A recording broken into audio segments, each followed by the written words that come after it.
নারীকে, তুমি নারী এবং তোমার নারীবাদ, তোমার নারীত্ব ইজ ভেরি ইম্পর্ট্যান্ট। এইটা আধুনিক বিশ্ব বলার কমপক্ষে 1300 বছর আগে ইসলাম বলেছে, তাই না?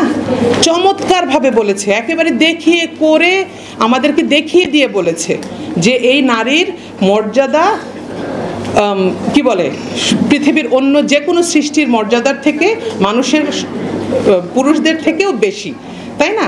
তো এই জন্য এই কথাটা যদি আমাদের মাথায় থাকে তাহলে আমরা বুঝতে পারবো যে আসলে এই যে আমরা কোরআনে পড়ি না যে মানুষের একটা মৌলিক কাজ হচ্ছে সত্যকে প্রতিষ্ঠা করা আর মিথ্যাকে ধ্বংস করে দেয়া, একদম নিশ্চিহ্ন করে দেয়া, তাই না? মিথ্যাকে সরিয়ে দেয়া সমাজ থেকে, আমল বিন মারুফ আর নাহি আনিল মুনকার। এই কাজ যতবার আল্লাহ কোরআনে বলেছেন ততবার কি আল্লাহ বলেছেন পুরুষ লোকরা এটা করবে? না, আমাদের সবাইকে আল্লাহ করতে বলেছেন। আমি নারী হয়ে, আমি মা হয়ে, আমি যখন ঘরে থাকছি, আমার বাচ্চাটাকে বড় করছি, তখনও আমি আল্লাহ রাব্বুল আলামিনের একজন খলিফা। ঠিক যেভাবে আমার হাজব্যান্ড যখন উনি বাইরে কাজ করছেন, মিছিলে যাচ্ছেন, অফিসে যাচ্ছেন, 2-4-500 মানুষের সাথে মিশছেন, তখন উনি যেরকমভাবে খলিফার দায়িত্ব ওনার আছে, আমারও একই দায়িত্ব। আমাদের ক্ষেত্রগুলো আলাদা আলাদা, তাই না? এই যে আল্লাহ রাব্বুল আলামিন আমাদেরকে একইভাবে আমাদের যে মৌলিক দায়িত্বগুলো আছে সেগুলোতে একত্র করে এত সম্মানটা দিয়েছেন, এইটা বোঝাটা অনেক বেশি আমাদের জন্য ইম্পর্টেন্ট, তাই না? আমরা যারা মনে করছি আমার বাচ্চা কাচ্চাগুলোকে ঠিকঠাক মতো মানুষ করব, আর আমি 5 ওয়াক্ত নামাজ পড়ছি, রোজা করছি, মোটামুটি এইটুক মানছি, আর বাকি কাজ আমার হাজব্যান্ডের, যেহেতু উনি বাইরে যাচ্ছেন, তাহলে কিন্তু খলিফা হিসেবে আমি আল্লাহর সামনে দাঁড়ালে বিপদে পড়তে পারি, তাই না?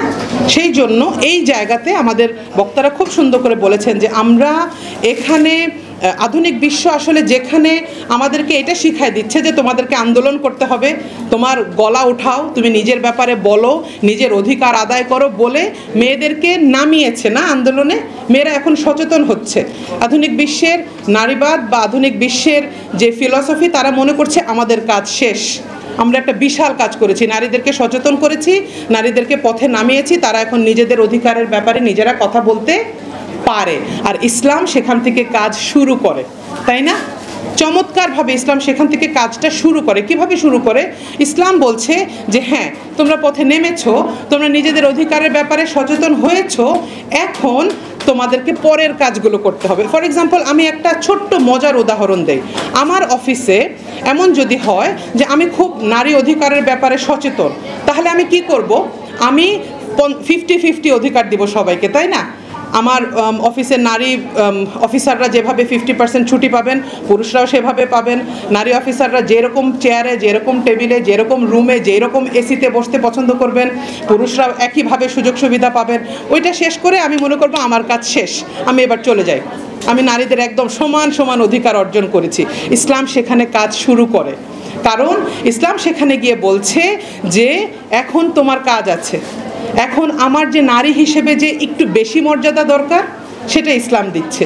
নারী হিসেবে যেখানে আমার একটু প্রাইভেসি দরকার সেটা আমাকে ইসলাম দিচ্ছে। নারী হিসেবে যেখানে আমার একটু সফটনেস দরকার, না একটু টেন্ডার একটা বস দরকার, ওইসব জায়গায় ইসলাম আমাকে ফ্যাসিলিটেট করছে, আমাকে সুযোগ দিচ্ছে।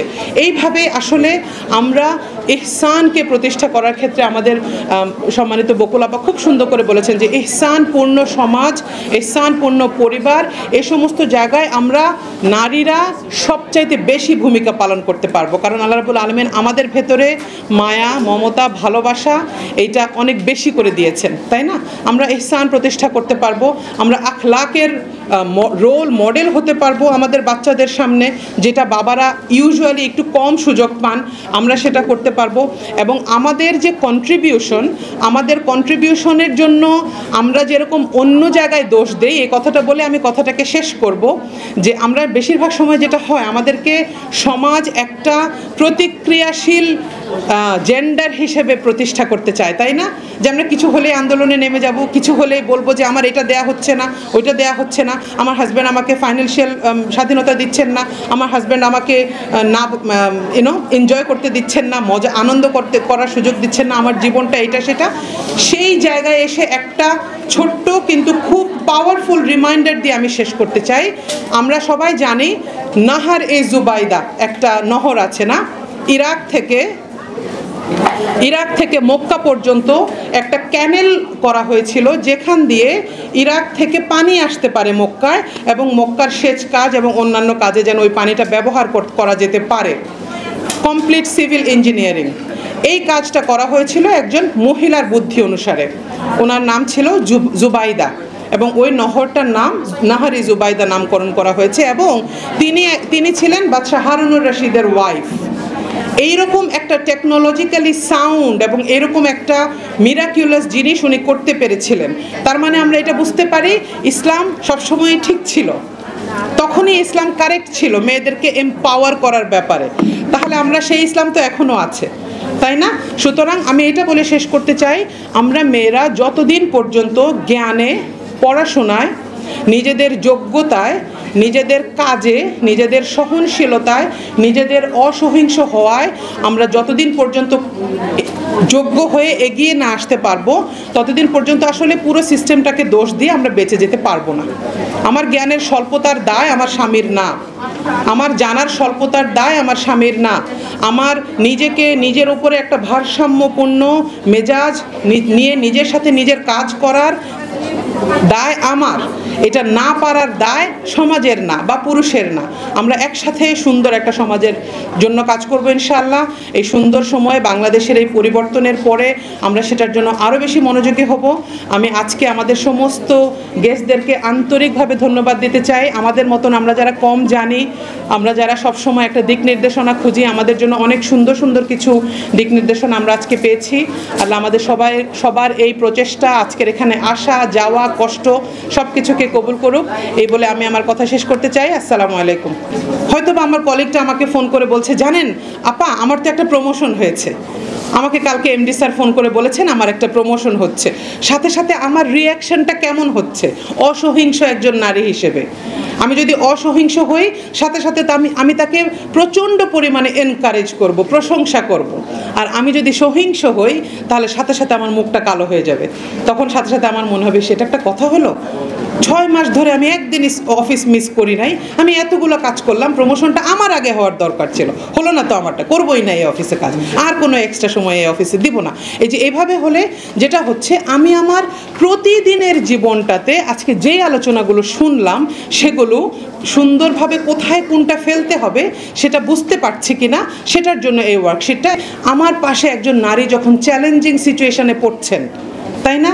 আমার ছেলের বউয়ের বা আমার নিজের ভাইয়ের বউয়ের একটা বেবি হলো, সে কষ্ট পাচ্ছে, সে উঠতে পারছে না, সে ঠিকমতো কাজ করতে পারছে না, তার ঘরটা আগোছালো থাকছে। আমি যদি সহিংস নারী হই, আমি গিয়ে বলবো এরকম আমাদেরও তো বাচ্চা কাচ্চা হয়েছে, কই আমরা তো এত সমস্যায় পড়ি নাই, আমরা তো সব করেছি, তোমার কেন এত প্রবলেম হচ্ছে?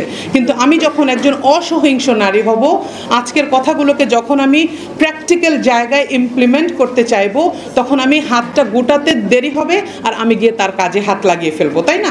আমি ওইটা চিন্তা করব না ও পারছে না কেন, আমি চিন্তা করব আমি কেন, কিভাবে সহযোগিতা করতে পারি।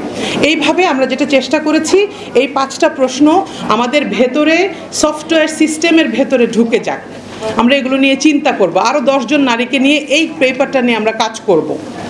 হ্যাঁ, আমরা ইনশাল্লাহ এভাবে চেষ্টা করব। তো এটার জন্য এটা দেওয়া, এটা আপনারা সাথে করে নিয়ে যেতে পারেন। একটা খুব জরুরি কথা যদি বলি, সেটা হচ্ছে আসলে আজকের যে আলোচনাগুলো, যে চমৎকার আলোচনাগুলো আমি শুনছিলাম, তখন আমি এই কথাটা ভাবছিলাম যে